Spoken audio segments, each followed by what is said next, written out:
el diputado Raimundo García Gutiérrez del PRD, hasta por 10 minutos.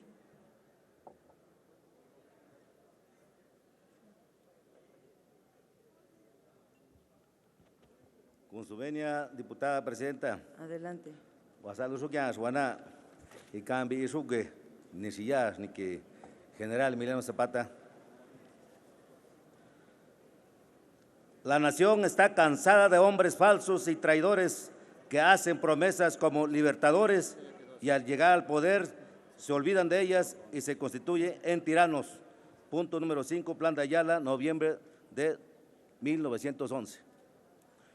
La tarde del 10 de abril de 1919 se daba a conocer la noticia del fallecimiento del general Emiliano Zapata, originario del pueblo de Anenecuilco, municipio de Villa de Ayala, Morelos, casado, agricultor y líder de la revolución.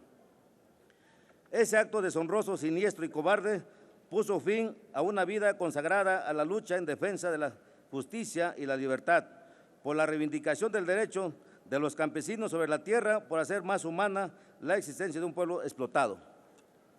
Hoy, como en el año de 1914, cuando el ejército de la División del Norte y el del Sur entraron a la Ciudad de México, la historia nos da un golpe de razón al recordarnos que para el general Emiliano Zapata, la silla presidencial representaba el abuso del poder, las injusticias y la pobreza del pueblo. Por cierto, la silla que se hace alusión se conserva en el Palacio Nacional. El 17 de marzo de 1919, el general Emiliano Zapata, desde el cuartel general del Ejército Libertador del Sur, envió una carta abierta al presidente de la República, Venustiano Carranza, de la cual voy a permitirme leer dos fragmentos. Todo eso que no podrá tener cabida en una asamblea deliberante se otorgó a un solo hombre, que fue usted. Desde entonces fue el único amo de las filas del constitucionalismo para hacer triunfar las reivindicaciones libertarias de la revolución. Se necesitaba un dictador, se dijo entonces. Los procedimientos autocráticos eran inevitables para imponerse a una sociedad refractaria a los principios nuevos. En otros términos, la fórmula de la política llamada constitucionalista fue esta: para establecer la libertad hay que valerse del despotismo.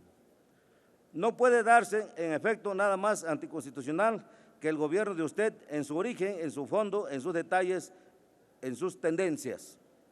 Usted gobierna saliéndose de los límites fijados al Ejecutivo por la Constitución. Usted no necesita de presupuestos aprobados por las cámaras. Usted establece y deroga impuestos y aranceles. Usted usa de facultades discrecionales en guerra, en hacienda y en gobernación. Usted da consignas, impone gobernadores y diputados, se niega a informar a las cámaras, protege al pretorianismo, ha instaurado en el país desde el comienzo de la era constitucional hasta la fecha una mezcla híbrida del gobierno militar y de gobierno civil, que de civil no tiene más que el nombre. Sobre estos sofismas se fundó la autoridad de usted, el absolutismo y la omnipotencia de usted. ¿Cómo de qué forma ha hecho usted uso de esos exorbitantes poderes que había de traer el triunfo de los principios? Culmina la cita. Las palabras, principios y exigencias del general Emiliano Zapata tienen hoy más vigencia y simbolismo que nunca. Zapata se levantó contra la arbitrariedad y la injusticia, contra la falta de oportunidades y la opresión, contra el atropello de derechos y la desigualdad. Su lucha representa un legado para el campo mexicano y su compromiso con la justicia social se convirtió en el mandato constitucional que define la raíz y la razón del Estado, que surgió del movimiento revolucionario.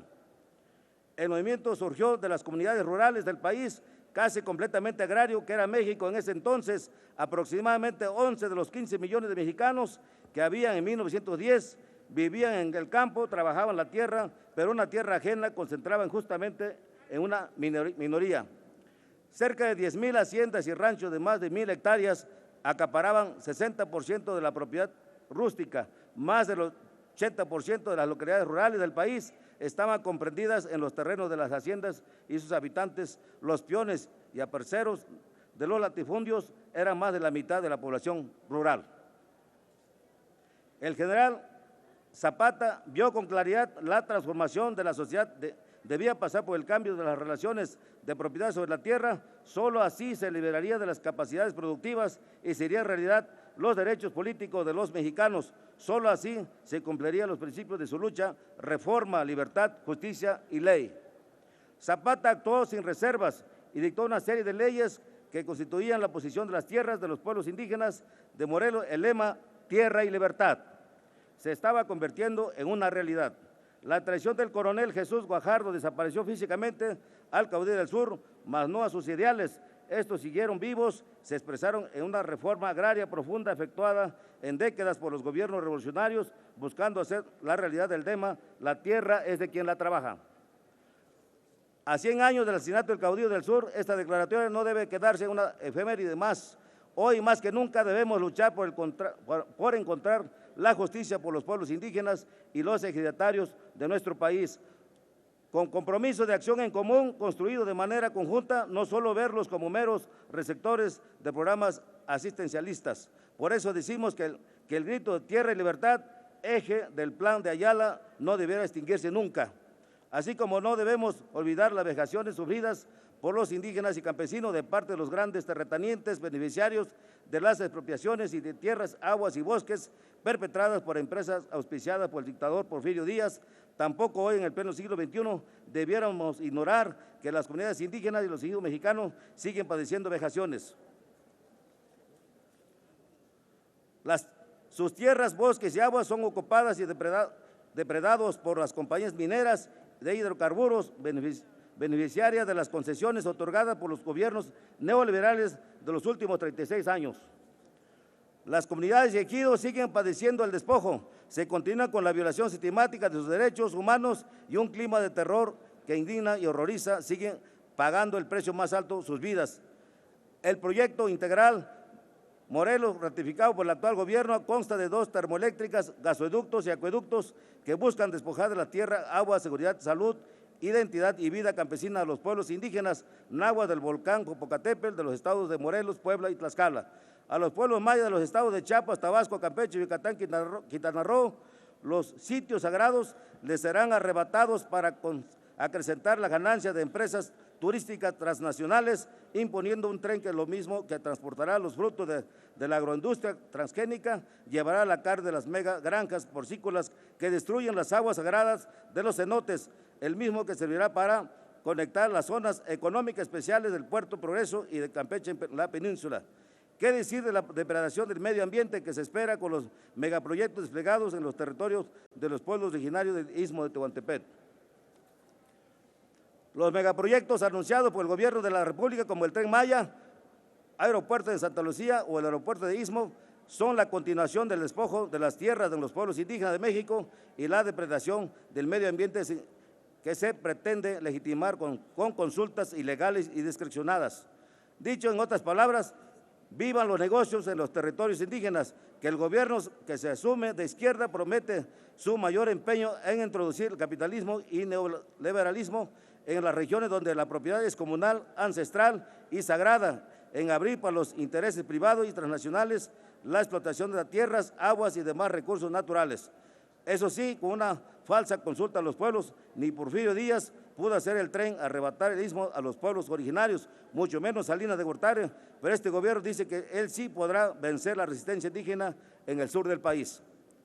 Si el gobierno de la República quiere honrar la lucha y el legado del general Emiliano Zapata a la brevedad posible y sin reservas, debería de generar las condiciones para dar cumplimiento a los acuerdos de San Andrés, la Raíza, que se debería de dar marcha atrás en el despojo de las tierras de las comunidades. El presidente de la República, Andrés Manuel López Obrador, debería de dar cumplimiento a su palabra empeñada en mayo de 2014 en Yacapixtla, Morelos, los cuales cito textualmente: vengo de Anenehuilco, ahí me expusieron lo de la termoeléctrica. Yo aquí quiero expresar que nosotros vamos a defender con todo lo que podamos a los pueblos, que no queremos ese gasoducto, no queremos esa termoeléctrica y no queremos tampoco las minas que van nada más a destruir el territorio y van a contaminar las aguas. Vamos a apoyarles con todo, pueden contar con nosotros. México no es territorio de conquistas, no es para que vengan los extranjeros aquí a apropiarse.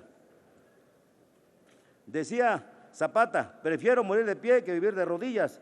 Eso es lo que hemos hecho los pueblos originarios en todas las transformaciones de nuestro país. La sangre derramada que logró la independencia fue principalmente indígena. La intervención francesa fue parada por indígenas y la principal cuota de vida en la lucha entre conservadores y liberales fue cubierta por los pueblos indios. En la revolución otra vez los indígenas se batieron en los frentes en la búsqueda de un mejor país. En la cuarta transformación, los pueblos indígenas seguiremos luchando una nación libre, igualitaria, plenamente democrática, república independiente, en donde existan condiciones elementales de equidad y justicia que simultáneamente promuevan el desarrollo humano y garanticen el progreso social e individual. El Partido de la Revolución Democrática acompañaremos esta lucha porque desde la fundación de nuestro partido hemos hecho los principios, los valores que han dado sustento a los episodios más nobles y relevantes de nuestra construcción histórica, los cuales, por supuesto, reconocen plenamente el legado del general Emiliano Zapata. El Partido de la Revolución Democrática reafirmamos nuestro compromiso con México, por ello, como le dijera el general Emiliano Zapata Salazar, al rubricar el plan de Ayala, el que no tenga miedo, que pase a firmar. Es cuanto, diputada presidenta. Gracias.